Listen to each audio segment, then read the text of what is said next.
Tyl, as I've discovered because of this talk, is a very interesting character. He had a whole career as an opera singer. He was a very brilliant, intelligent guy, went to Harvard, and through that he got into the opera business, where he was, a leading singer, and then he was managing the opera, I think, some big opera houses. And he was also an entrepreneur. He had his own consulting firm or some kind of business he ran. And but he also had this particular interest that got triggered in astrology. And this led to eventually starting to publish. I mean, he's a very famous author in astrology, a big personality generally. I think more details about him will come out when we start discussing the chart. Yes, he's actually published more than 30 books on the subject and bestsellers. And he was literally a giant of a man, very, very tall, towered over him, a beautiful voice. I listened to some of his recordings, being an opera buff myself. So a quick look at the chart might be kind of surprising, because when you look at the chart, you see that I'm going to point to the North Indian, but I have both on for you, that the Lord of the Ascendant goes to the 8th bhava, and it's even afflicted. And that would be a kind of surprising thing for such a huge presence and the worldwide fame, etc. So one of the things I wanted to point out was the importance of a yoga that I like to call you can lean on me yoga. Okay, wait, Penny, let me just pause you for a minute. There's a lot of people that don't even know what we're looking at. So maybe just take 20 seconds to orient them. We're using a sidereal zodiac, and yes, this is quite different than the Western chart. Yeah, absolutely. So this is a North Indian chart. This is a South Indian chart. In the South Indian chart, the ascendant is marked here, and you could see it'd be easier if you're doing from the Western tradition to follow the South Indian chart. So I'll try to orient that way too. So this is the ascendant. It's a Gemini ascendant, and that's marked here. And you could see that the Lord of the Ascendant, if you count around, winds up in the 8th house, 8th from Gemini and Capricorn. So what's surprising, as I mentioned, is to have the Lord of the Ascendant kind of tucked away and also afflicted by the 4th aspect of Mars. So if you can see, Mars is here, 4th aspect, or from the Vedic chart, from the North Indian like that. And so it raises this question, because there is this idea that if the Lord of the Ascendant goes to a negative house and it's afflicted, it's a person that doesn't have much utilization. So it's always good for astrologers to look for this concept of a chain of strength or borrowed strength by asking who's the dispositor. And if the dispositor winds up being very powerful, that gives enough oomph for that Lagna Lord to go ahead and be able to manifest. And so that's exactly what happened in his particular chart. We have Mercury disposited by a Saturn that's in its own sign and is stabilized by a beautiful Venus and a fairly strong moon. And so one doesn't have to be as surprised, therefore, that this man would rise to the top. He also has a very strong Jupiter in Sagittarius, aspecting his Gemini Lagna. So you could see it both in the South Indian and in the North Indian, whichever one. Here's the ascendant in the North Indian. This is East, this would be East. So that's a big point. The other point I wanted to make before having Andrew talk a bit about what he notices in the chart is the huge activation of what we would call the axis of subjects like astrology, Ayurveda, the kind of subjects that are handed down through an oral tradition. And normally we see that across the 2nd bhava, 2nd house, 8th house axis. And that's where his Mercury is. It's in the 8th house. And it doesn't look like much is going on here, but it's very powerful in that the ruler of that second house, the moon, winds up in very strong combinations as well. And there's this idea in the Vedic tradition that to develop that kind of inner light that connects the dots, and also someone who would be prominent or even studying subjects like this, you want to see connections between the second house, the fifth house, and the eighth house.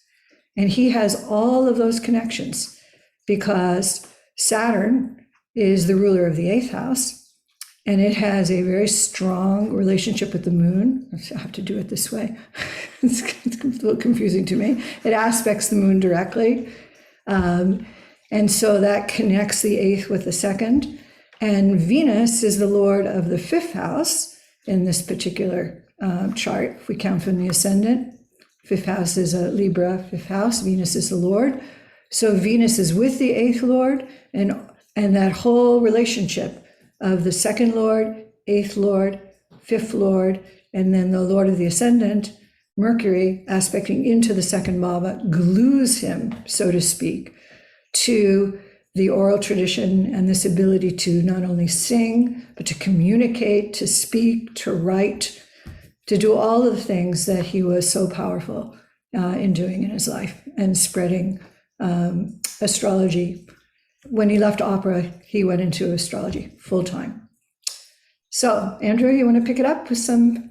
Before Andrew picks it up, I do have a couple of questions coming through here. One is people want to know what Ayanamsha is being used. This is the Lahiri or the Lahiri. So the sidereal zodiac, for those of you asking, it's Lahiri. It's an option in all the softwares, and it's the official zodiac of the Indian government.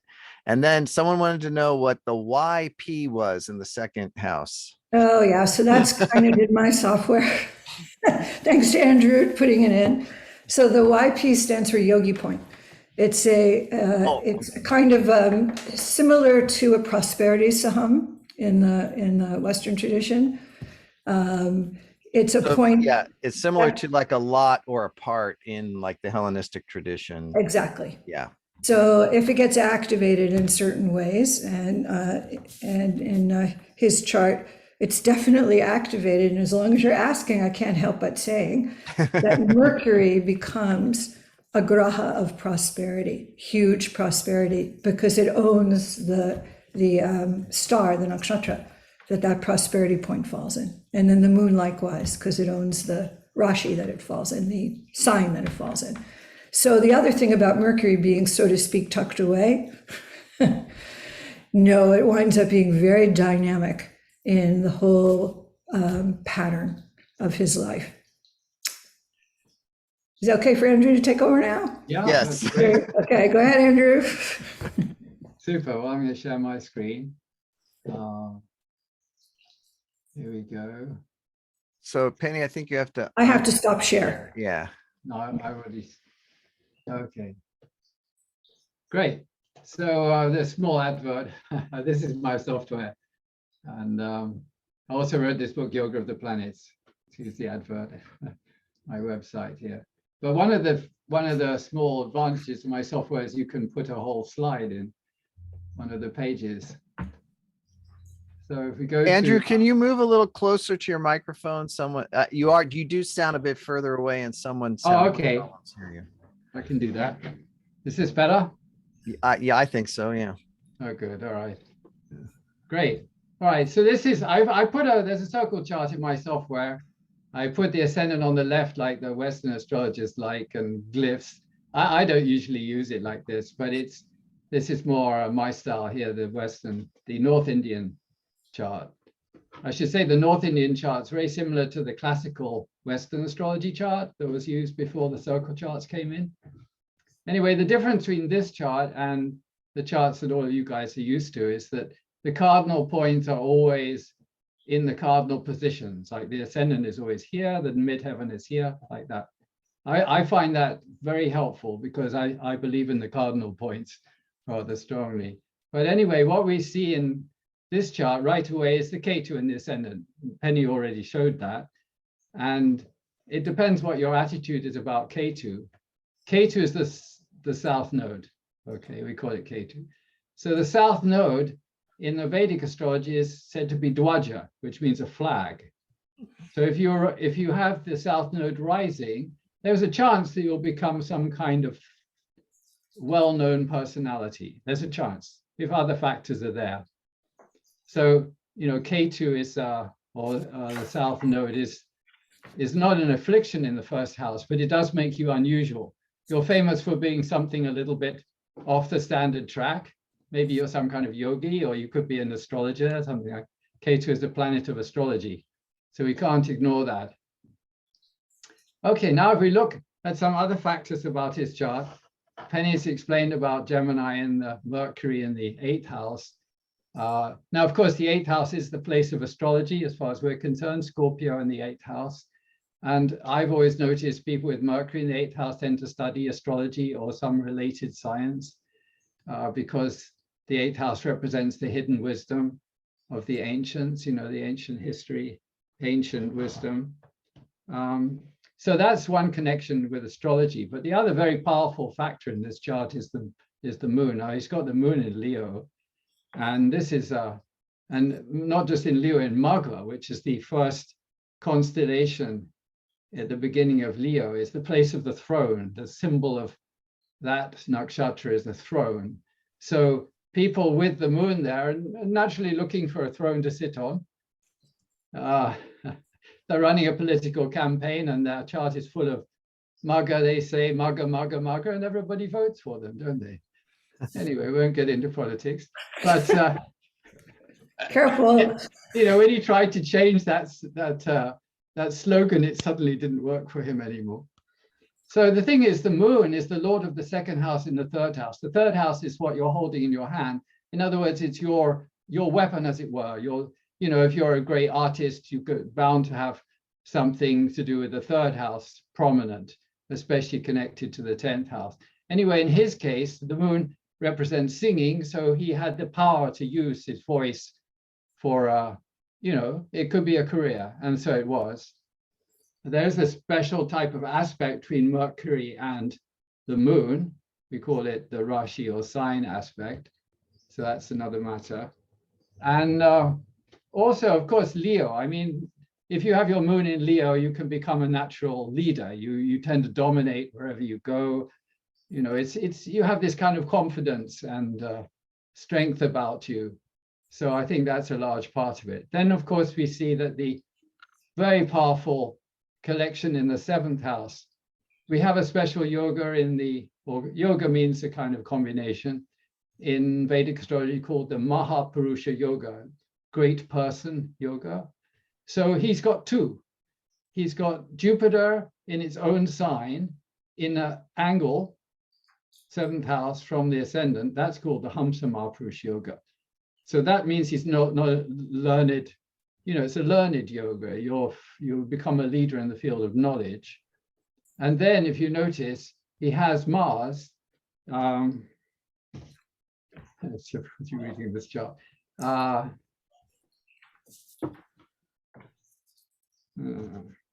Sorry. The Saturn. Sorry, I have great difficulty. Saturn. Too many glyphs. Saturn is very powerful in its own sign, and it's in an angle from the moon, so that also counts. So that's another kind of yoga, and because it's tied up with the moon, it promoted his career, the lunar career, while Jupiter is promoting more the astrology career, I would say. Okay, so we have another factor of the 3rd house that the moon is in is that it does promote entrepreneurship. So that's something that he obviously was. Now, in Vedic astrology, we normally have consider Mercury to be related to publishing. Okay, I guess that's a fairly standard idea. And I managed to find a few, amazingly, Astrodatabank, and this is an astrologer. You think for astrologer there'd be a long list of events, but Astrodatabank had almost nothing. but it did say when first book that he published. This happened in January 1974. And if you look at it, you see in my software, you can put the event here, and then you see the event going on the inside here. So it's very interesting. Mercury's here. No, this is the second book he published. Let's go to the first book. Here we go. See the K2 return. He's got a K2 return going on.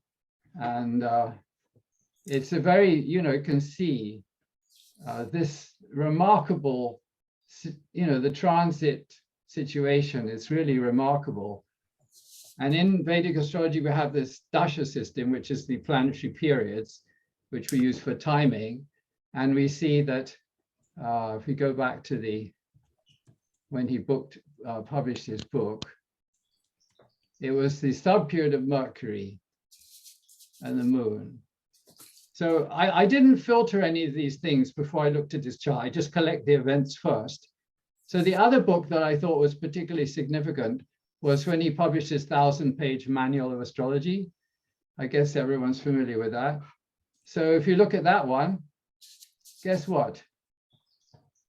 Sub-period of Mercury. Again. So this is how it works. And while we're on events, the one event that was mentioned by Astrodatabank was the date he died. And in the dasha system, then he went through various dashas and he came to his Saturn dasha, and he died as soon as it started. So sub-period of Saturn. Saturn is, obviously the sort of planet which can cause these kind of things to happen. So anyway, I thought I'd mention that. It's a very remarkable and powerful system, this Vimshottari dasha. How are we doing on time? We got a lot of time. Oh, good. All right, so let's think about his relationships. Nothing mentioned on ADB, but I did a bit of digging around. Now, I think he was the sort of person who, nobody wanted to say anything about him that wasn't absolutely, positive. But eventually I found out, you see, if you look at this chart, and you just absolutely simplest level of analysis, you just look at the 7th house and you say, okay, he's probably got 3 major relationships. And it turns out he was married 3 times. Now, one of those was obviously a very positive experience with this powerful Jupiter. But, these other guys, there were different things that happened, obviously, that caused some breakups. Now, Moon in Leo has difficulty holding relationships sometimes, but that's just something that happened. Now, there are I'm just throwing in some different techniques here. Now, another thing that's very important in Vedic astrology, what we call the Atmakaraka. That's the planet that really indicates you as a soul in this particular incarnation. And he was born such that Rahu, or the North Node, became his Atmakaraka. So, and that occurred just as Rahu was on the edge of Sagittarius.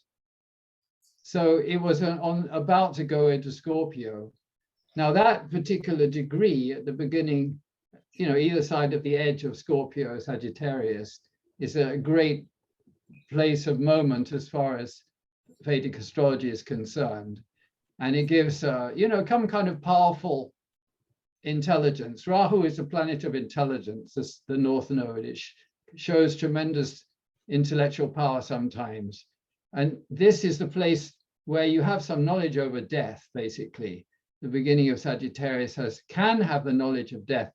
So, astrology fundamentally is the knowledge about life and death, isn't it? So he had that kind of built in with, and because it's a sign of Jupiter, with Jupiter, so he was able to express that knowledge, and he expressed it through his Mercury in the next sign. Now, there's another technique we use in Vedic astrology. It's to do with something we call the Aruda Lagna. So here's Aruda Lagna. Aruda Lagna means how you appear in public. It's your appearance, how you manifest. It's not how you are, it's how other people think you are, which is always, almost always different, isn't it? I mean, so he has his Aruda in Leo with the moon. So this means that everyone will say, wow, you know, this guy is really something. You know, everyone will follow him. He'll be the natural leader. He'll be given all that kind of respect. And of course, it helped him as a singer, because then, you know, people would look at him and listen to him and think, this is really great. So that's all part of the Aruda Lagna concept. And then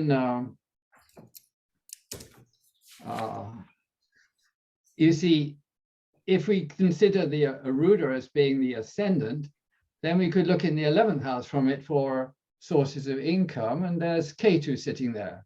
So if he'd come to me, I would have said, you know, why don't you consider astrology? You can make lots of money out of that. So which, I mean, it's just which he did. Exactly. It's yeah. just he's following his chart, isn't he? Everyone is just the reproduction of their chart in some So, way. Penny, what's your take on what we're seeing here? Yes, I wanted to point out a certain feature that we could just say lady luck. So it's all wonderful to have some good combinations in your chart. It's really wonderful if you have very good fortune, good luck, which we measure by the 3 trinal houses, the 1st, the 5th, and the 9th. No matter how you might see them in the chart, I like using the North Indian because you see the big old equilateral triangle here. And that mimics, of course, the Vedic aspects of Jupiter. I know trinal aspects are used more ubiquitously, but in Vedic astrology, it's Jupiter, the graha of luck, or the planet of luck. So it's extremely fortunate that these houses are said to be where the goddess Lakshmi resides, that goddess of good fortune. We already saw the good fortune that he has from Mercury owning that point of prosperity that we're talking about. Notice all the books get published in Mercury, all the prosperity comes in. But the owner of the 1st, 5th, and 9th are very important in determining, let's say, good jujus. Good, the word is punya, good fortune from past lives, karma from past lives, 5th bhava and 9th bhava, present and past. So should those lords get together in some kind of relationship together, it gives a huge yoga for a huge combination for very good fortune in life.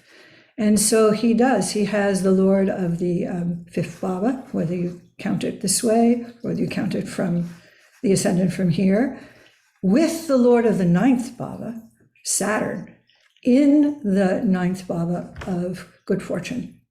So, you know, sometimes Saturn gets a bad rap. How can Saturn be good? Well, Saturn can be very good as the owner of a positive house, like one of the Trikona houses going to another Trikona house, or in this case, in its own with another Trikona lord. Both of them, as I mentioned before, in this linkage of 2, 5, 8, those lords, very fortunate for subjects like this. They are in that strong relationship with the second lord.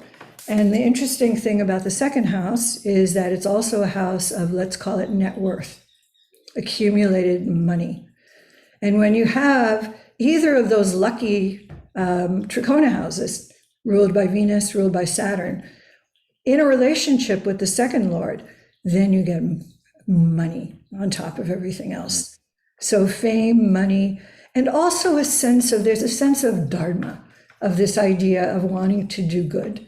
And he was very much a humanistic astrologer. He thought astrology would be a huge helpful tool for people. And so that's also fueled whatever flaws people have. Usually in your chart, you see where it rains and you see where the sun comes out. And this is certainly a beautiful part of his chart. And speaking of brightness, that same Venus, there's a couple of screens I wanted to show you right here at the end. One is, this is how the sky looked when he was born. Whoops, to get it back this way. And when you have a planet that forms an auspicious combination, should it be highly visible, it kind of adds the X factor. Venus is like the X factor. When it's very bright and it's forming beautiful combinations, it makes them shine more. It makes them outstanding.